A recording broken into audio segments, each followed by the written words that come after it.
It had been a pearl, wouldn't it? And a treat. Would have been. Fabulous food, François. Yeah, Very well done. nice. I had a third helping. Oh. While we were sitting here talking. Toast to the chefess. It's almost like Not Well, a plan, or it was everybody else who collaborated. contributed. Well Well, done. But a driving force. Fast helpers who kind of work really hard and Tirelessly worked. chef and Tirelessly, Mike. Michael's on video recording duty. Yeah. Oh no. Just to capture these special moments for everyone so we can look back and... So it's time for presents now. Chunk of the Put them in the middle, Pat. Well, hey. Many, many Yeah, no, presents. absolutely. I will take a picture of them. Right, here we go. Hey.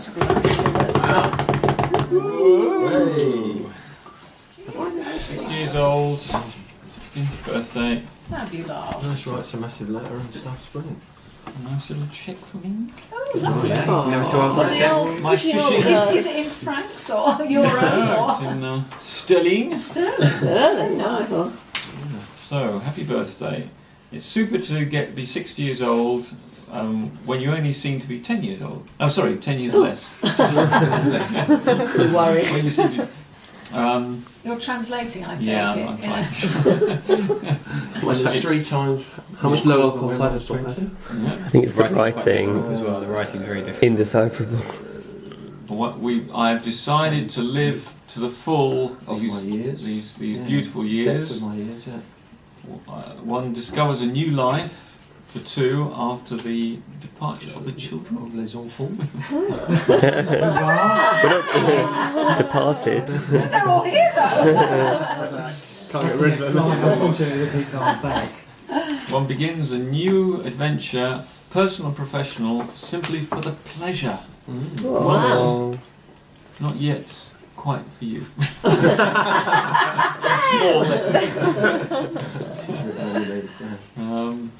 Take the time to just enjoy yourself and to do what you like. 60 years is family, leisure, travel and relaxation. After 60 years, it's all the happiness that you can fully savour. Just Not the most filming robust after quality. Dad has broken his fishing tool. My own strength. How many pounds was that, Dad? Yeah. Don't tear it to shreds. Oh, very good. All the way. Definitely the big salmon, that's what I'm after.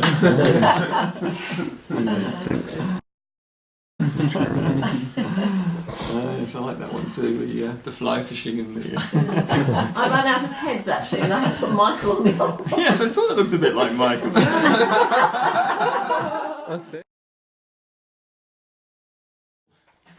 My wisdom of 60 years. We're ready to receive it, Rob. That won't take long, will it? And I must confess that a lot of the things that I'm thinking I want to share are in this book, which is why I thought I'd give you all a copy, because then it saves me kind of going on for hours and hours. Thank goodness. I mean, I think that for me, it's just a new phase of life. I mean, 2 phases roughly. I mean, the first 30 years was kind of me, and then the second 30 years was us. Yeah. And I think now, there's been quite a few changes in the last couple of years with, work and with people leaving home forever and, Dad going and, all sorts of moving house. And so, it seems like a good moment to sort of take a bit of a look back at my life and what I've achieved, not achieved. And, a lot of the things in this book really sort of started to come home to me about what I feel about where I want to go from here. And for me, the secrets of life are very simple. Okay, got a pen? Isn't it all on video, Dad? This is going on YouTube. I think I just want to say that I want to remember, I'd like you all to remember, that you've got a choice in life. And I think that it's difficult sometimes to realise you have a choice, because it seems like, people say, oh, I've got no choice, it just happened to me, or this circumstances. But we may not have a choice to determine what the weather's like tomorrow, but we have a choice to react or respond to that situation.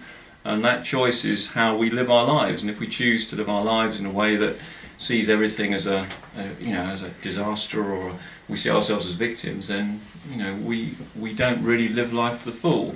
And I think that for me, excuse me, I've forgotten my notes. For me, is just being happy the way you are. And I know it sounds very simple, but it's taken me a long time to understand that. And I think it's not trying to change people a lot of the time. I think I spent my life trying to change people in lots of ways, in different aspects, and I'd rather just let people be themselves, and I'll be myself, and just see success as being a journey rather than a destination. I mean, I think that we all see success. We measure success in very material ways, as where we're what job we have, what money we've got, what living space we've got, whatever.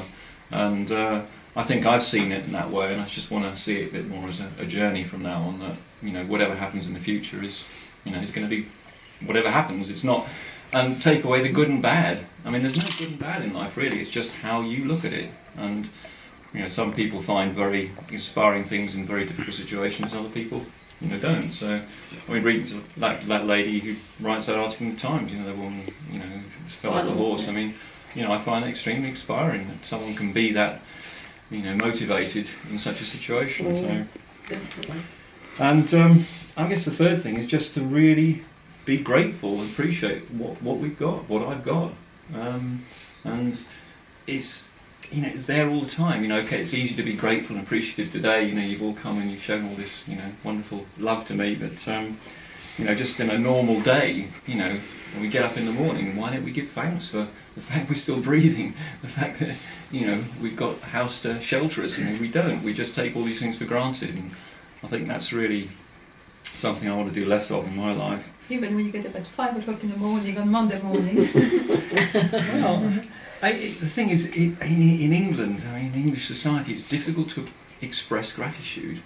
It's difficult to express, real feelings to people without them either being embarrassed, or you're trying to put something on over them, or just being syrupy. And I feel I'd like to express gratitude to everybody, particularly around this table, as being my closest and dearest, members of my family. When I think about, all the things that are involved, people being here today and all the past we've got together, I mean, it's just extraordinary, and I don't really think about that very much, and as I say, this book's made me a little bit more aware of doing that more as a regular thing, not just once once it's your birthday, but thinking about it every day, she talks about creating gratitude groups, where you sort of bring people up and we'll send them emails and sort of, it's great to be alive, and just make that a sort of a part of life instead of always focusing on the sort of the negative news that's out there. Because in the end, we all need, be reminded. I mean, that's something that, okay, we can talk about it now and it sounds wonderful, but at the end of the day, we then go home, we get up in the morning and work, and it all sort of vanishes. But so you have to build in. She talks about building in habits that you use to keep that alive. No, I think I really would like to express my gratitude everything today, but also for what I've had in the past. I mean, I'll start with my sisters.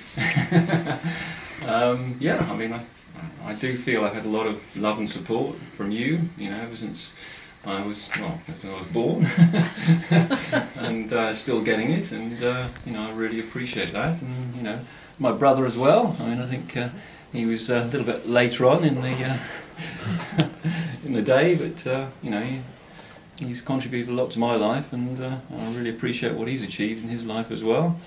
And my brothers-in-law, I really feel they've done a great job in being part of this family and supporting my sisters, particularly with a lot of care and love for the last umpteen years, and supporting this family with a lot of care and love as well, in a very silent and quiet way that doesn't often get acknowledged. And in the end, I mean, if these things don't get acknowledged occasionally, I mean, let's, I mean, if I decide to go off around the world tomorrow, I'd like to feel I've at least said it today.